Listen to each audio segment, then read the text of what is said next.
Have you ever noticed how often women say, sorry? Sorry I'm late. Sorry I need help. Sorry for asking. Sorry I can't make it. Sorry for being emotional. Sorry for saying that.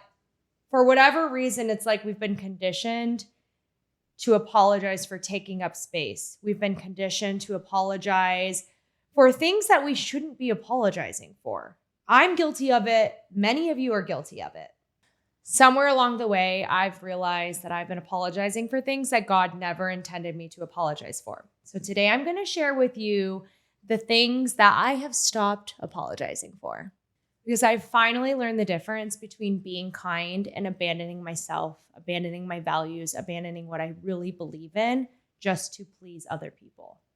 Welcome back to Taking Life by the Reins. My name is Brandi Reins, and I'm so glad you're here. Whether this is your first episode with me or your 10th, it truly means the world to me that you have stopped taking space out of your day to listen in.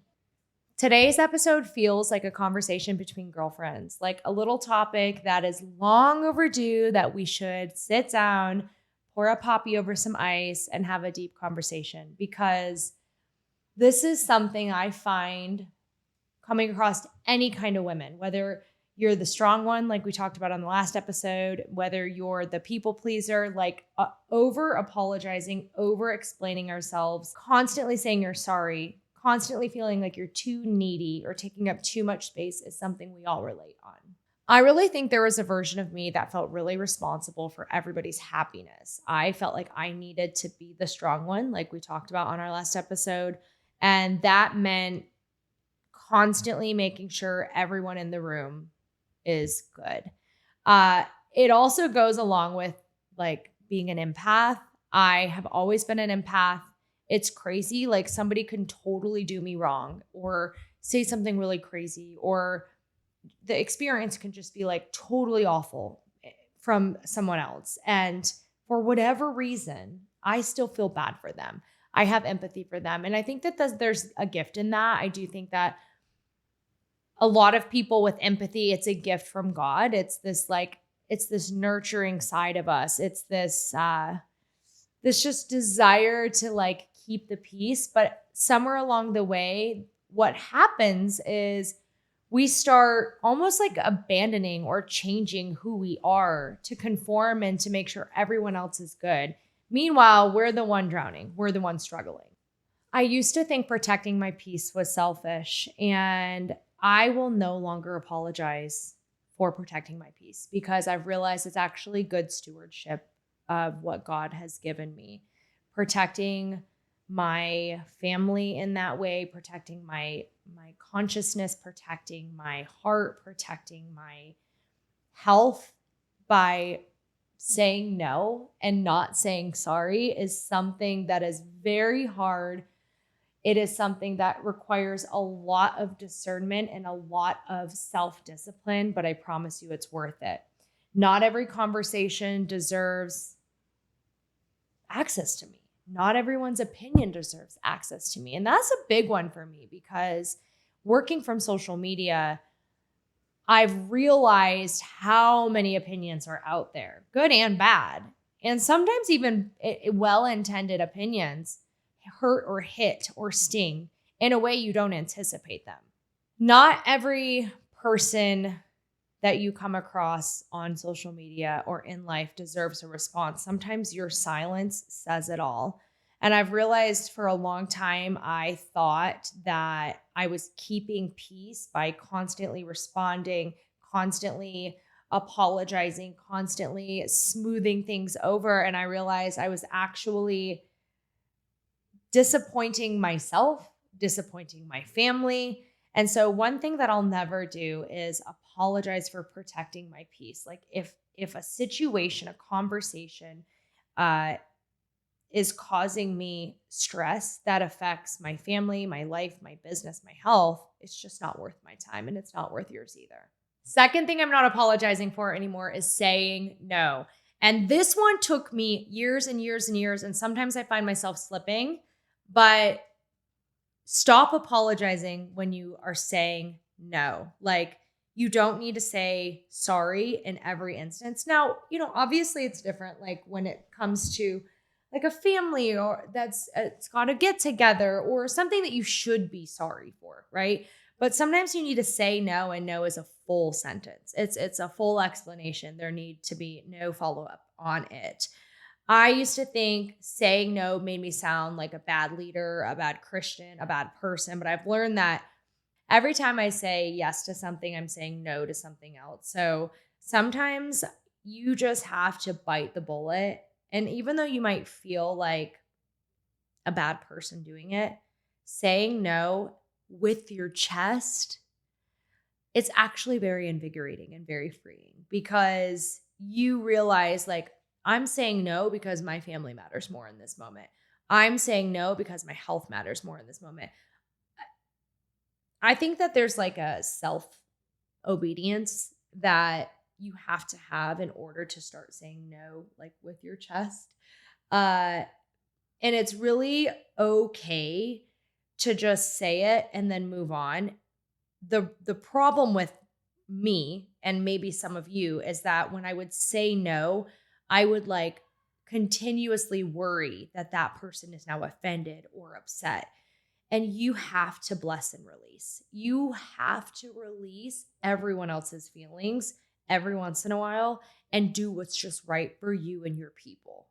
I promise you, if you start doing this, saying no, but not apologizing for it, saying it with your chest, girl, it's going to give you this ownership of your life that feels so good. And you don't have as much stress because you're not overwhelmed. How many of you have said yes to something that you like, you genuinely don't want to do it? You don't want to go hang out with that group of friends. You don't want to go to dinner with those moms. You don't want to, sign your kid up for this, but their friends' parents convince you to. Like, how many of you have been or are in a situation where you should have said no and you didn't? Just say no and do not be apologetic about it. I think the biggest thing you need to ask yourself when you're contemplating, should I say no to this or not, is did God ask me to carry this? Did God ask me to do this? Is this in God's will for my life? And girl, close your eyes and ask him. Ask him for a big old sign because he's going to give you one.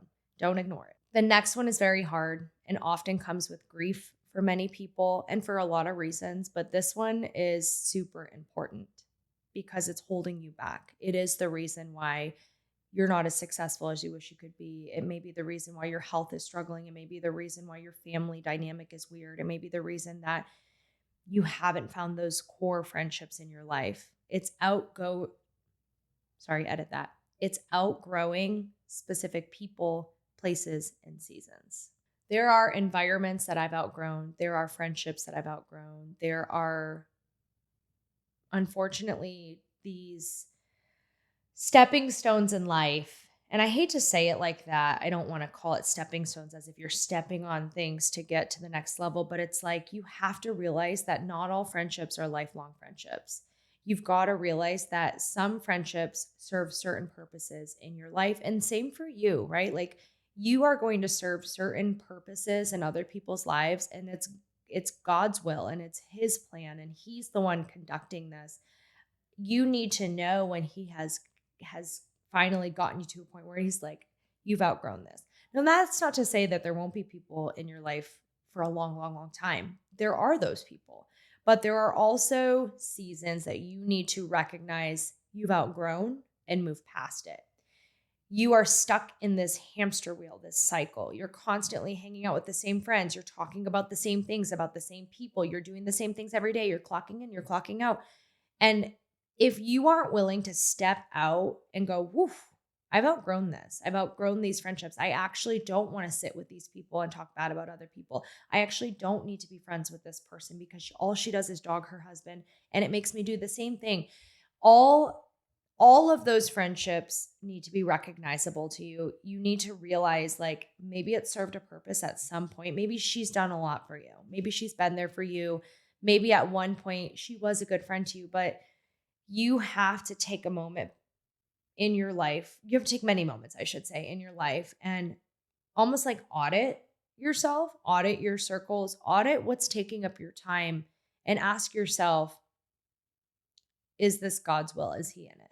I really think it's understanding that sometimes God is calling us forward and not everybody is meant to come with you. They have a different direction. They have a different path. They have a different journey.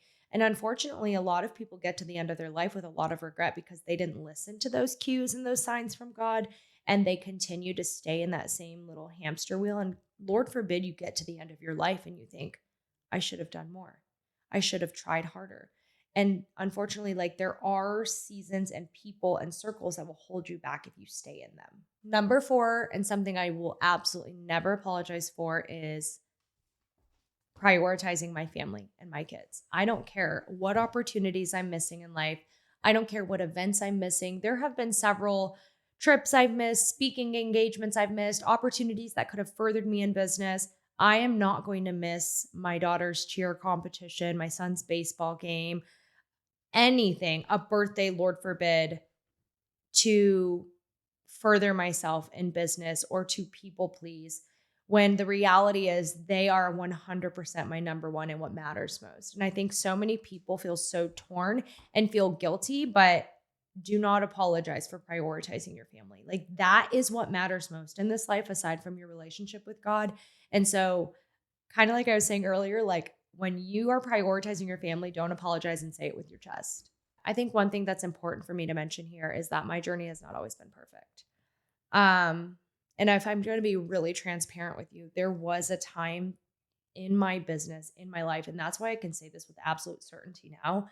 Early on in my business, there was a point in time where unfortunately I didn't fully prioritize my marriage and my family. And a lot of that came from a very hard season where I was very broken and experienced a lot of trauma and a lot of situations that left me scarred and left me feeling like I needed to prove myself. And the way that I felt I needed to prove myself in this time, it was like when I very first started my business and I was running for this big promotion, the top promotion within my company. I've actually never shared this before. It was a solid year of me just grinding, head down, phone in my face, and truly like not prioritizing. I would take any engagement, any call I could do, any training I could do. I was just so broken and wanting to prove myself. And I don't even know who I was trying to prove myself to because it really wasn't my husband. And that's really who matters the most. I think what I was really trying to do was like heal pieces of myself and put band-aids on pieces of myself. And I was doing it in the wrong way. And the reality is, I went to San Antonio for a convention that was like our annual big, huge convention that we did as a company. And I was being recognized and awarded for Black status, which at the time was like the top of the company, the highest level you can hit. And I actually did it in a year. And or maybe even less, maybe 10 months, I think it was, because I joined May of 2017. I hit in March of 2018. And that summer went to San Antonio, and my husband came for a day because he was going to come and see me get my award at the award show for Black status. And so he came with me, and we went to the award show. And to be really honest, like I don't fully remember all of what happened or transpired after the award show, but I was very wrapped up in something. It was very small. It was like I was trying to finish something on my phone, and he was like maybe trying to get my attention or ask me a question. I was like kind of putting it off.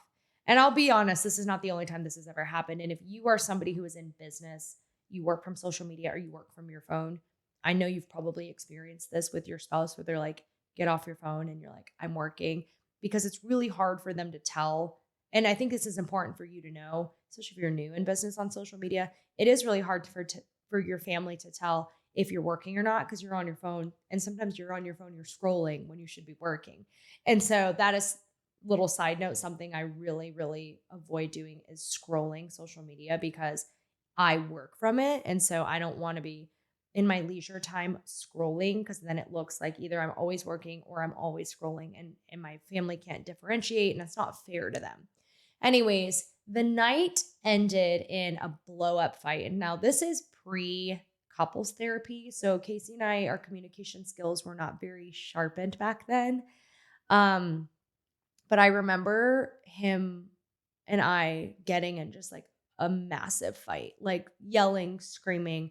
We were actually staying in an Airbnb with several of my friends who definitely heard our fight. And he was just basically was saying like, none of this matters. Like, it doesn't matter. Like, it's getting to your head basically. And like, it wasn't getting to my head in like a materialistic way, but it was like getting to my head in a way where I'm like, nothing was ever enough. And I felt like I wasn't accomplishing enough. I wasn't proving myself enough. And he wasn't asking me to do that, but I was doing that. And it also stems from, and you can self-audit yourself on this as well.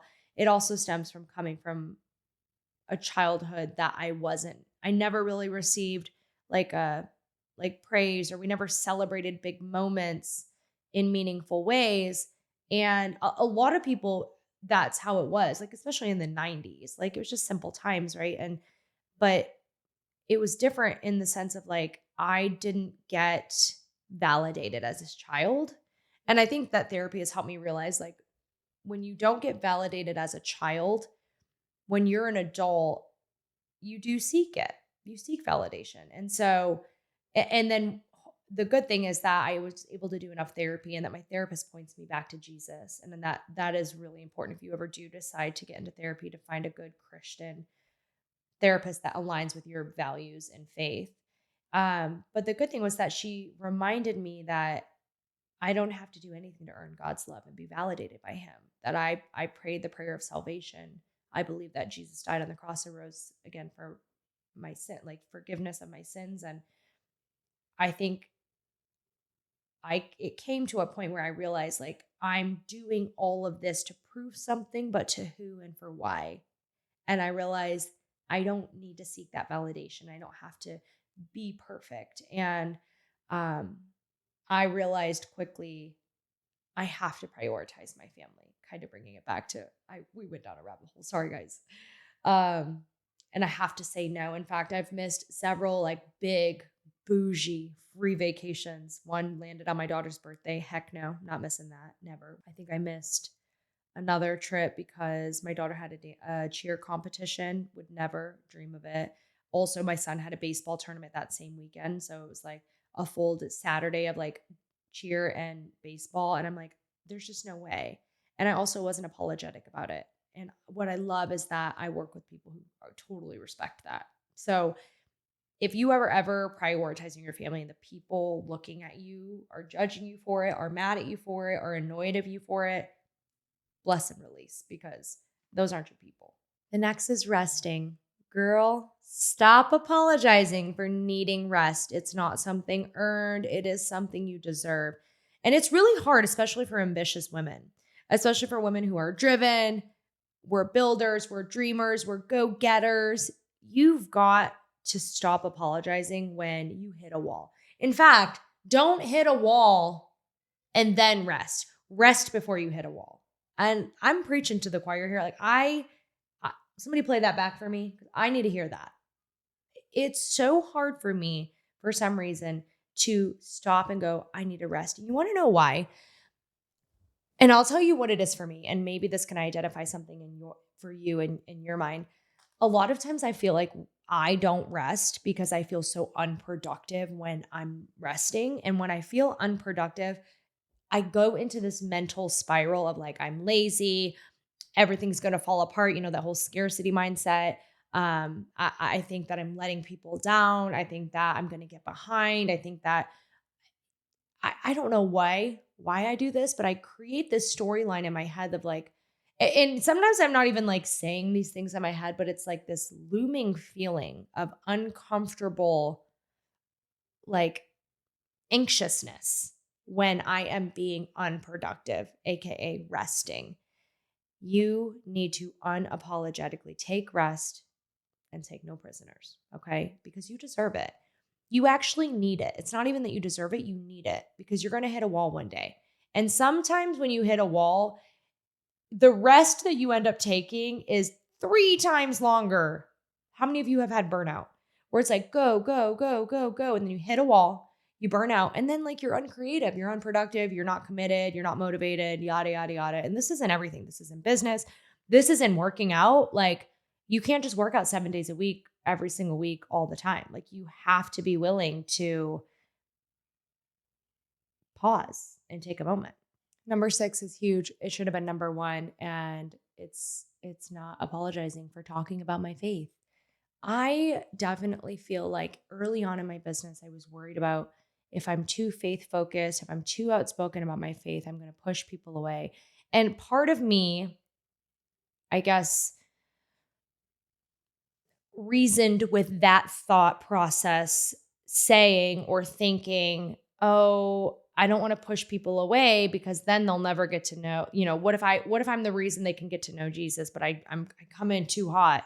And then they're like, yeah, this girl's weird Jesus freak. She like, we don't want to follow her. And then I lose my opportunity to connect with them. And I think that was an excuse. I have come to a point in my business where it's faith forward. I've created multiple brands and companies now. The names of them are derived from the Bible. They've got biblical verses all over the packaging. And I speak very openly about my faith because what else is there to speak about? I mean, I only have this life, this platform, this business, these blessings. I only have any of it because of God. And when I was 19, I got truly saved. I was baptized publicly. And I have always believed that God would do great things in my life and deliver me from such a crazy, chaotic childhood. But the one missing puzzle piece was that I wasn't shouting it from the rooftops. I wasn't, and especially like once I've kind of come into these incredible blessings and found success and all of that, I realize it's even more important now than ever because I want people to see what giving your life in full to Jesus looks like and how that can bless you and how he favors you, like truly. And it's not, I have this word agape tattooed on my wrist. Agape means sacrificial love, or, doing and loving and serving without any expectation. And my husband has it tattooed on his wrist as well. It was a term that we heard from the very first church we attended together as a married couple in Pensacola, Florida. It was called Liberty Church. And the interesting thing is that we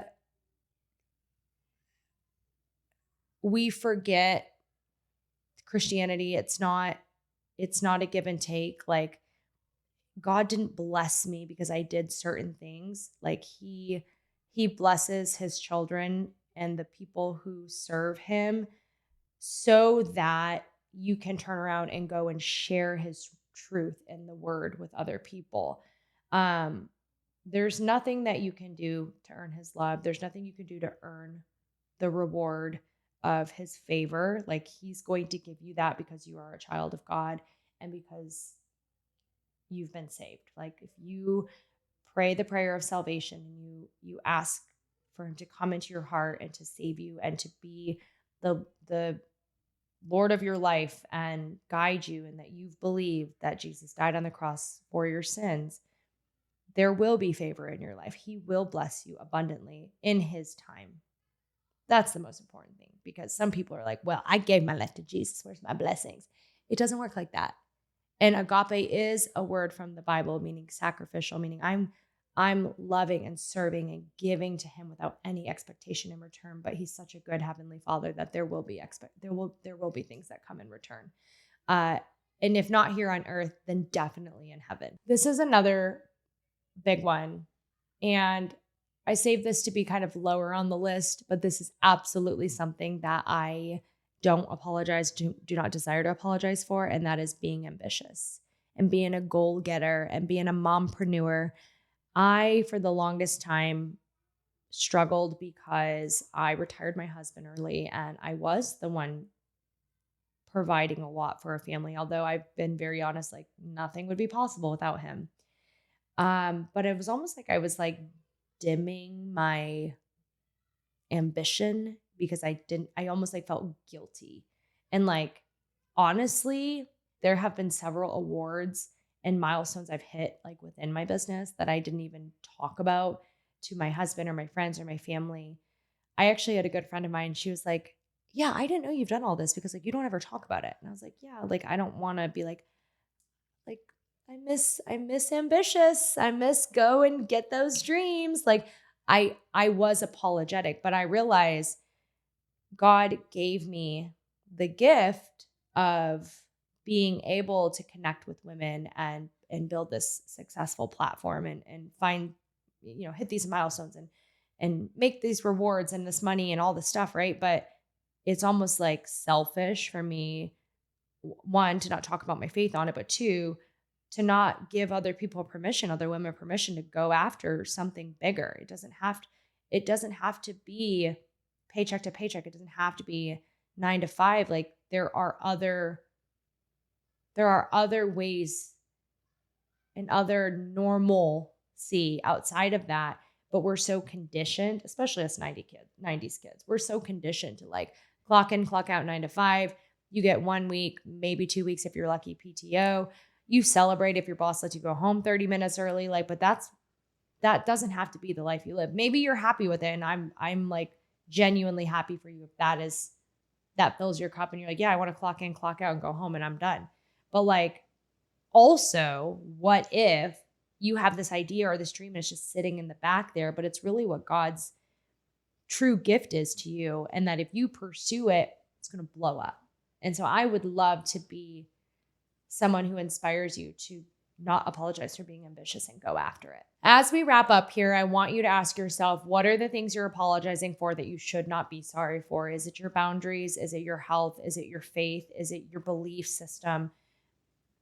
The thing about it is, yes, when you speak out and you share what you believe and you share what you stand for, yes, you create a divide, but you will find your people and you will be able to connect with your people, and you'll also be just so much happier. And especially like for me with social media, I remember like being so worried about like offending people or dividing or sharing any kind of belief when it comes to like religion or politics or any of that. And I really don't get into politics because that's a whole rabbit hole I don't like to go down.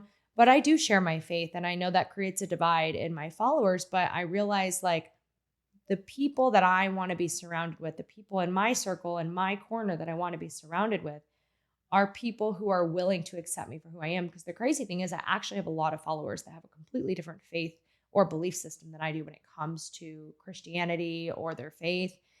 And I think that that's totally okay. But like, I want to be surrounded by people that are okay with being a little uncomfortable sometimes when I'm speaking my truth. And I will do the same for them. I think that friendships, relationships, marriages should be built on being able to be yourself, speak respectfully your opinions and your thoughts, and show who you are unapologetically. In fact, I think we should name this episode Unapologetically Me, because I am finally to a place in my life where I'm not so worried about making sure everyone else is okay, that I'm more so worried about doing what's right and what's best for me and my health and my family and my relationship with God. Like, those are the things that matter most. If everything you say comes from a place of contribution, comes from a place of love and like genuine authenticity, like it will land just the right way with the right people. I pulled a scripture I want to read to you. Galatians 1 verse 10. Am I now trying to win the approval of human beings or of God?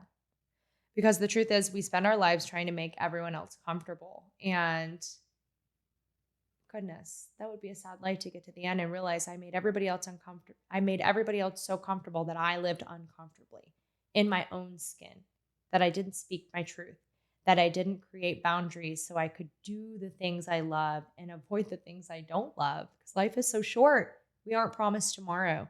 So stop apologizing for taking up space, for setting boundaries, for doing the things that you deserve to be able to do, and say it with your chest. Thanks for tuning in, guys. We'll see you next time.